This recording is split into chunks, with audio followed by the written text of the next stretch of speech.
Right, good morning everybody. This is Cliff from the Christian Tough Guy Show. Today we're going to talk predominantly about fitness related issues and stretching, why you should do it. I've met a lot of personal fitness trainers that say stretching is not good. Stretching deadens the nerves and actually weakens you if you do this prior exercise, prior your main resistance training. And I disagree. I'll tell you why I disagree. Because if you don't warm that muscle up, and I mean warm that muscle up, which means the connective tissue, tendons, ligaments, that sort of thing, and you go and do some heavy weight training, you're in for all sorts of problems. I hear the old adage, don't stretch your hamstrings, because before you do your squats, because it weakens you. That is an absolute load of balderdash. I've never heard so much balderdash in all my days. Back in my 20s, I trained up at the Mugendo National College of Karate in King's Cross under Neji Suzuki. And I had the very renowned, I was being personal tutored by one of Neji Suzuki's top instructors, a guy called Chris McNeish, black guy from the UK. And like, all I can tell you is, okay, it's the ones that gob it off and say, oh, you shouldn't do this and you shouldn't do that. They can't even touch their toes. And Chris would put me through pre-training,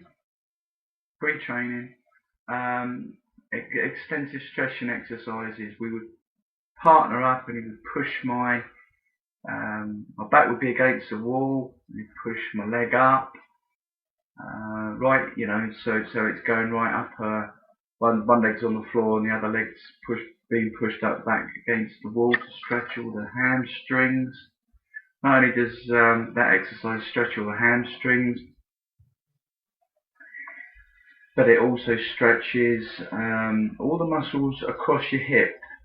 And I don't want any laughing now, but all your butt muscles, your buttocks, it stretches the muscles across your hip joint, and your pelvis, your piriformis, that little so-and-so is a right so-and-so when that goes into traction. If that goes into traction, then you get your lower back problems. But I'm coming to that. Then we change position slightly.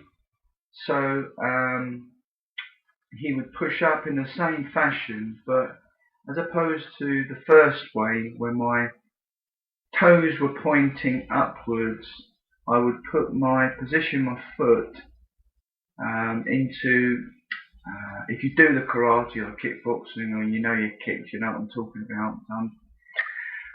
Try to talk to the person that doesn't know what I'm talking about and trying to visualize, which must be really difficult. But the foot, as opposed to toes going upwards, the foot goes out to the side almost like in a side kick, and he would press up. This time it's not doing the hamstrings, it's doing your insides of your thigh muscles. I'm not going to try and be flash and start naming them all, but basically your abductors and adductors, muscles that make your leg adduct, basically. Then we would go through what I could best describe as ballet type exercises. But believe you me, don't take the mickey out of ballet dancers, I'll tell you, don't. Up at that National College of Karate, I knew some guys that were attached to the Place Theatre. The Place Theatre was a big dance, contemporary ballet dance place, probably on the way to Euston more than St Pancras. But anyway, some of those boys there, boy, could they kick, and fast and powerful. Anyway, I digress. We'd sort of turn and we'd simulate kicks, and we'd do high roundhouse, low roundhouse, high roundhouse, kick, low roundhouse, kick. We might do high roundhouse, high hook kick. We might do low side kick, high side kick, and we'd go all through these exercises. Okay. In the 20s, I have to say I gained hyper flexibility and was able to box split, side split, front split, literally without a warm up. Literally, I mean, within sort of 5-10 minutes of doing the exercises that I said that we were doing, I was able to get down and do box splits and straddle splits, etc., etc., etc. Right. What we then do is then go through the workout. We would do some pad work. We'd start off with some pad work, some kickboxing, shadow kickboxing rather, some pad work, some bag work, sparring. I wouldn't spar with Chris because he would get me. Well, I did a couple of times, but I mean, I would have got my head taken off. And I love the guy to bits, and I've met him, you know, just sort of outside of Meiji Suzuki's place. I bumped into him a few years back, and you know, he's always remembered me. Anyway, I digress. We'd do some sparring, set up some sparring with some lads there. We'd do a few rounds of sparring, you know. And then right at the end, we'd go in and we'd do the weights. Okay? Now, all I can tell you is, if a personal trainer says to you, don't stretch, what do? Don't stretch your legs if you're going to do lower limbs. Turn around and walk the other way, because they don't know what they're talking about. Because all I can tell you is that there was a weights gym attached to the dojo. Okay, and every one of those boys were in there. You know, it would hold about 15 people, and then it'd be quite packed. Every single one of those boys in there had stretched, legs stretched, and some of them were doing leg presses. There was a leg press machine, you know, the one where you get underneath it, not the ones that you see, sort of like the Nancy ones, I call them. Ones where you actually got underneath it and pressed it up. That one, the old one, where you put the plates on, you know. You know, there was facility to do all your barbell squats and deadlifts and all that type of thing. But the point I'm making is every single one of those boys stretched, right? Every single one of them. And we all had superb flexibility. The Mugendo boys were renowned for their fast kicking. We had George Mackenzie. It was did he win the Wacko? It was a semi-contact Wacko champion, George Mackenzie. Chris was into his full contact He fought the renowned John Chung from the USA and beat John in the Wacko Championships and became world champion, Chris did. So there was a few boys there, you know, that kind of couldn't mouth it off and gob it off. Some pumped up, tarty personal trainer. Oh, do it this way. Oh, don't do it like that. Do it this. Yeah. Well, go and tell them boys there that are world champions that they're doing it all wrong. Of course they're not going to, are they? So stretch. Stretch before you do your lower limb exercises is my advice. Okay, so how?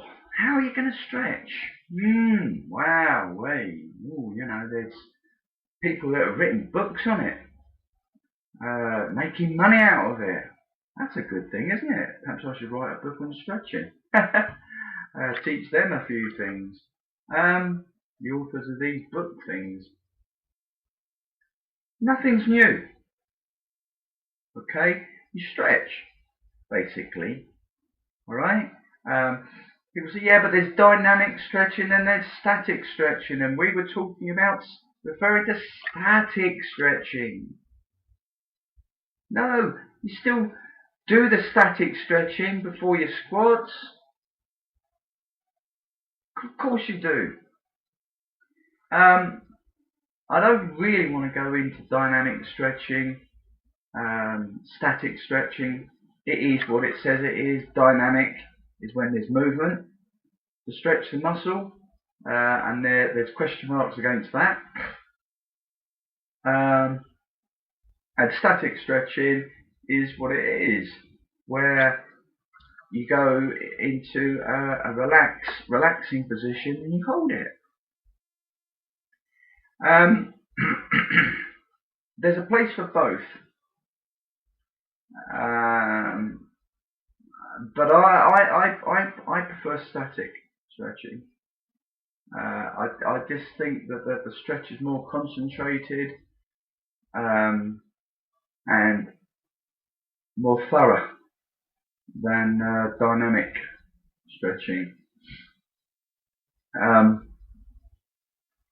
Static stretching, you know, you've got loads of combinations. You've got the PNF.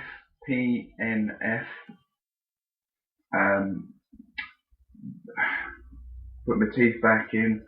I'll attempt to pronounce this correctly. Apologies if I've got it wrong, but it's a bit of a mouthful for me. But here we go. It's proprioceptive neuromuscular facilitation, PNF, stretching. Push name for just contracting and relaxing. So, for example, if you was doing a straddle box split, you know, from the standing position, you'd obviously support your weight by holding on to a bar or something. This is where the ballet bar thing comes in, you know. And you slowly but steadily push out your legs to the side. You would hit your sort of stretching point where you'd know at that particular point of time enough is enough.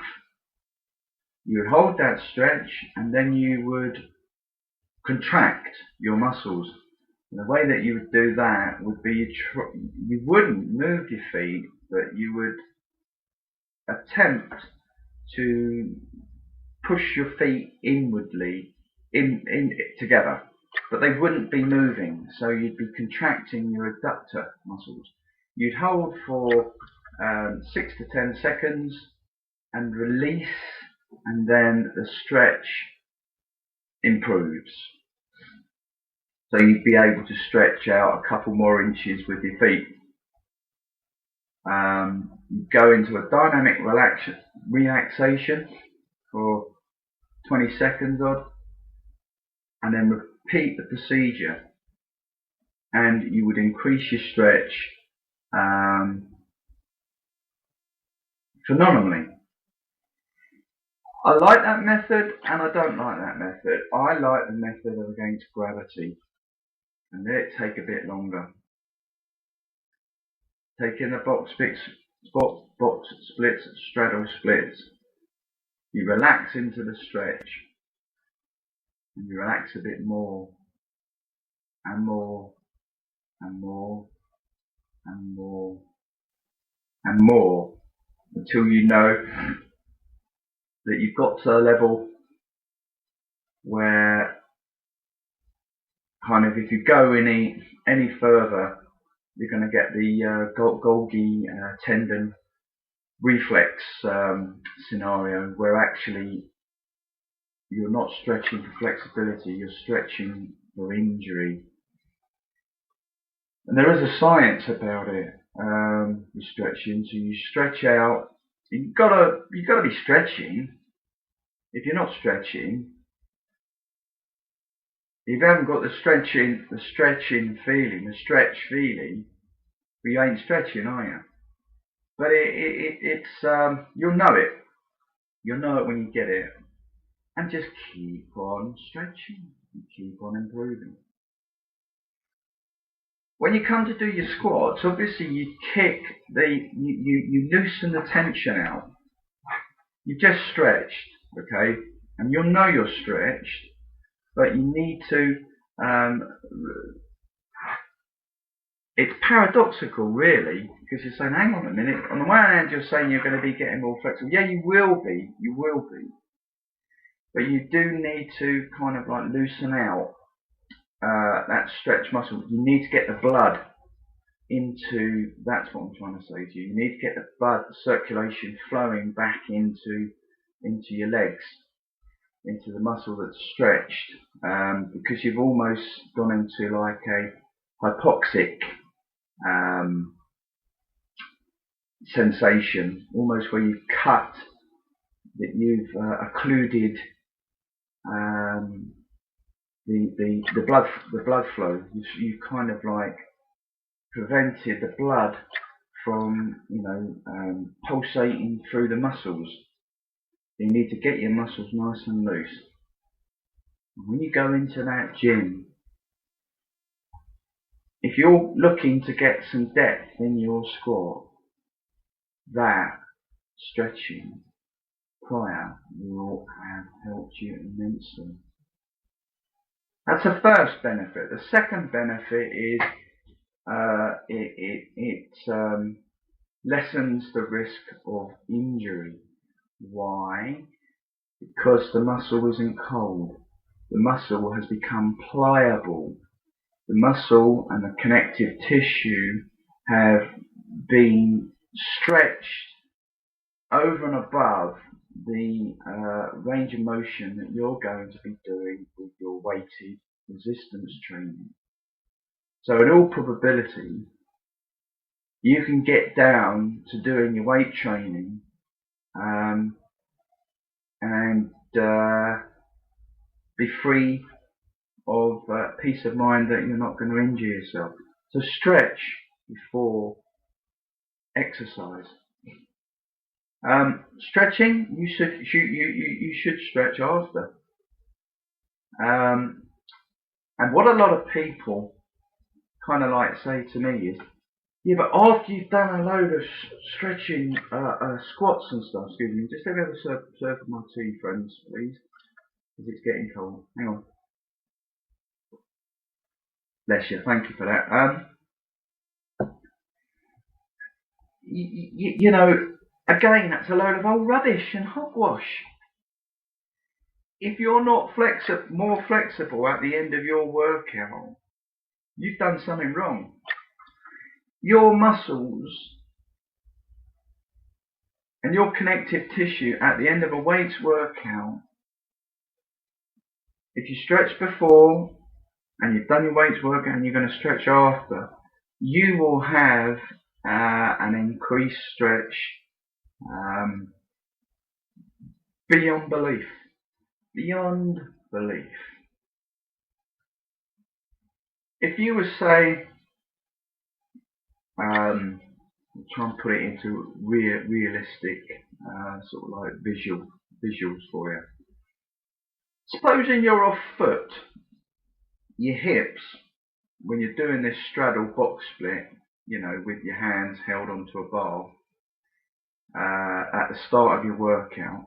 Supposing, right, you're a foot, your hips are a foot off the floor. You then go and do your weights training and you come out, your body is going to be so responsive and so warm to this stretching that you probably find that your 1 foot off hips, 1 foot off the floor, will probably literally almost be on, you'll almost be doing a full box split. I've seen it happen, I've experienced it, so I know it. So don't anybody try and tell me differently. Now what we do here is during our Garage Fit workouts, which you're my friends and I like you and I respect you. The Garage Fit workouts thing is contained in the price of the purchase of the Alec portable gym system. So for that reason, I owe it to those people that will purchase the Alec gym not to divulge